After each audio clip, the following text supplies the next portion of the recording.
Pernahkah kamu sampai di titik di mana kamu tidak tahu lagi harus berdoa apa? Air mata sudah habis.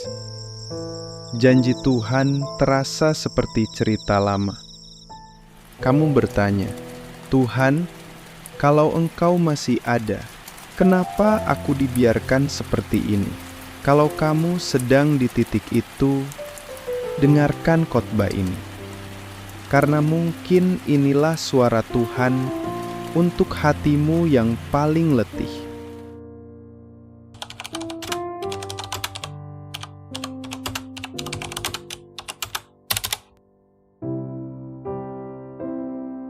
Shalom saudara-saudara, berjumpa lagi dengan kami, Damai Sehari. Hari ini kita akan belajar firman Tuhan bersama-sama. Sebelum kita lanjut ke firman Tuhan, Damai Sehari hanya ingin mengingatkan, bantu dan subscribe Damai Sehari. Dengan kalian subscribe, Anda sudah membantu pelayanan ini. Bagikan juga kepada teman atau komunitas Anda, mungkin sedang ada yang membutuhkan tanpa kita sadari. Terima kasih. Baiklah, kita berdoa terlebih dahulu agar hikmat dari Tuhan membuat kita mengerti dan membuka pengetahuan yang baru. Amin.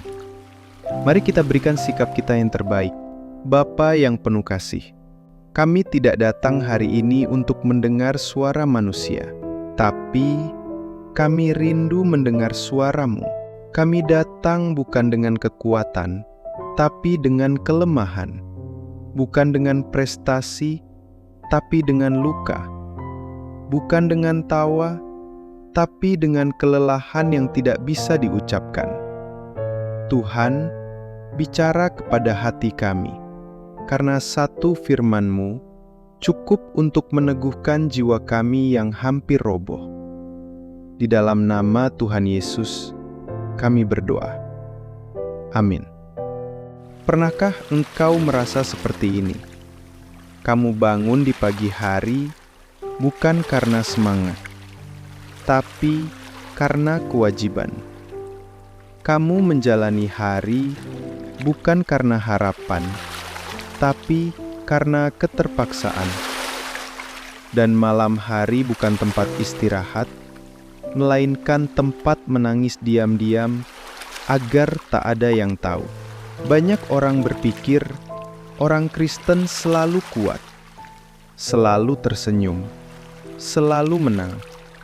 Tapi kenyataannya, banyak dari kita sedang lelah. Lelah secara rohani, lelah secara emosional, lelah secara fisik, dan lebih menyakitkan lagi, lelah tanpa bisa menjelaskan kenapa. Firman Tuhan hari ini bukan datang untuk mereka yang kuat, tapi untuk kamu, yang mungkin selama ini diam, tapi hatimu menjerit, "Tuhan, aku lelah, aku capek, aku nggak kuat lagi." Jika itu kamu, dengarkan ini baik-baik.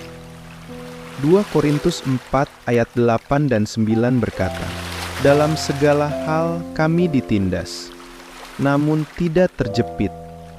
Kami habis akal, namun tidak putus asa. Kami dianiaya, namun tidak ditinggalkan sendirian.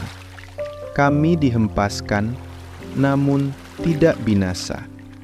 Perhatikan, ayat ini tidak ditulis oleh orang yang hidup enak. Ini bukan kata-kata motivator. Ini adalah curahan hati seorang rasul yang telah mengalami segala penderitaan dalam hidup dan pelayanannya. Paulus bukan hanya tahu penganiayaan, ia mengalaminya. Dia bukan hanya tahu tentang tekanan hidup, dia dijerat oleh tekanan itu setiap hari.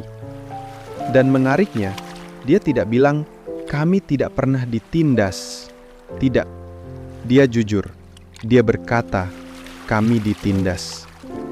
Dia tidak berkata, "Kami tidak pernah kehabisan akal." Dia jujur, "Kami habis akal." Tapi dia tambahkan satu kata penting, yaitu namun. Kami habis akal, namun tidak putus asa. Saudaraku, itu artinya kamu boleh menangis, tapi jangan menyerah. Kamu boleh jatuh, tapi jangan tinggal di bawah. Kamu boleh goyah, tapi jangan putus harapan. Pertanyaannya, kenapa? Karena ada satu pribadi yang meskipun kamu merasa ditinggalkan semua orang, dia tidak pernah meninggalkanmu. Ketika kamu tidak bisa mengandalkan siapa-siapa, kamu masih bisa bersandar pada Dia. Mungkin kamu berkata, "Tapi aku sudah berdoa bertahun-tahun, tidak ada yang terjadi." Aku tahu perasaan itu. Tapi izinkan aku bertanya, apakah kamu hidup karena doamu dikabulkan, atau karena Tuhan tetap menopangmu, bahkan saat doa belum dijawab? Kalau hari ini kamu masih bernapas, itu bukti bahwa tangan Tuhan belum melepaskanmu. Saudaraku, Tuhan tidak pernah berjanji bahwa hidup akan selalu mudah. Tapi Dia berjanji, engkau tidak akan pernah sendirian. Dia tidak janji bahwa air matamu akan langsung berhenti. Tapi Dia berjanji bahwa air matamu tidak sia-sia. Dia tidak janji badai akan cepat reda. Tapi Dia berjanji bahwa perahumu tidak akan tenggelam. Mungkin kamu tidak lihat jalannya, tapi bukan berarti tidak ada jalan. Tuhan seringkali menyembunyikan jalannya untuk menguji apakah kita tetap berjalan atau berhenti di tengah. Banyak orang berhenti percaya bukan karena mereka kehilangan Tuhan, tapi karena mereka kehilangan pengharapan. Ingat ini, kehilangan semangat bukan dosa, tapi menyerah pada keputusasaan bisa membuat kita buta terhadap mujizat yang sudah dekat. Apakah kamu tahu kapan biasanya Tuhan datang? Di saat kamu paling tidak berharap. Saat kamu sudah kehabisan cara. Saat kamu bilang, terserah Tuhan ajalah.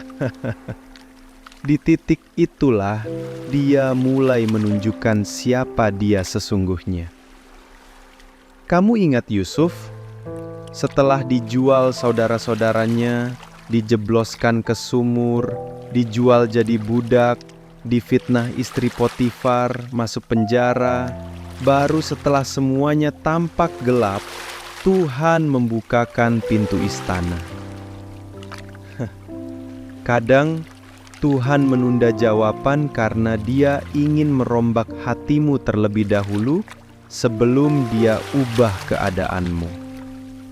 Kalau Tuhan menjawab doamu sekarang, mungkin kamu belum siap. Tapi jika kamu bertahan, maka waktunya akan datang seperti fajar. Perlahan tapi pasti, diam-diam tapi terang. Saudaraku, jika hari ini kamu berkata, "Aku sudah lelah, aku sudah habis akal, aku sudah terlalu lama menunggu," maka Tuhan menjawabmu hari ini, "Anakku, engkau mungkin habis akal, tapi engkau tidak sendiri. Engkau mungkin dihempaskan, tapi engkau tidak binasa. Aku masih pegang tanganmu. Bertahanlah sedikit lagi, karena fajar sudah dekat." Ini ada pesan singkat dari aku. Mungkin ini hanya sepenggal kata-kata, namun aku berharap pesan ini bisa menjadi pengharapan bagi kita semua. Kamu mungkin sudah habis akal, tapi kamu belum habis harapan. Tuhan tidak pernah telat. Dia hanya menunggu waktu yang paling sempurna. Kalau kamu masih bisa menangis kepada Tuhan, artinya kamu belum selesai. Tuhan masih bekerja. Tuhan Yesus memberkati kita semua. Amin. Baiklah, sebelum kita akhiri pembahasan ini, mari kita tutup dengan doa. Berikan sikap kita yang terbaik. Tuhan, kami datang hari ini membawa kelelahan kami. Banyak dari kami hampir menyerah, bahkan mungkin diam-diam sudah menyerah dalam hati, tapi Engkau menguatkan kami kembali hari ini. Terima kasih karena kami tahu meski ditindas, kami tidak terjepit. Meski dihempaskan, kami tidak binasa. Engkau ada, Engkau peduli, dan Engkau tidak pernah membiarkan kami sendirian. Ajari kami untuk terus berharap meski jalan belum tampak. Dalam nama Tuhan Yesus Kristus kami berdoa. Amin. Terima kasih. Sampai jumpa di pembahasan berikutnya. Tuhan Yesus memberkati kita semua. Salam damai sehari.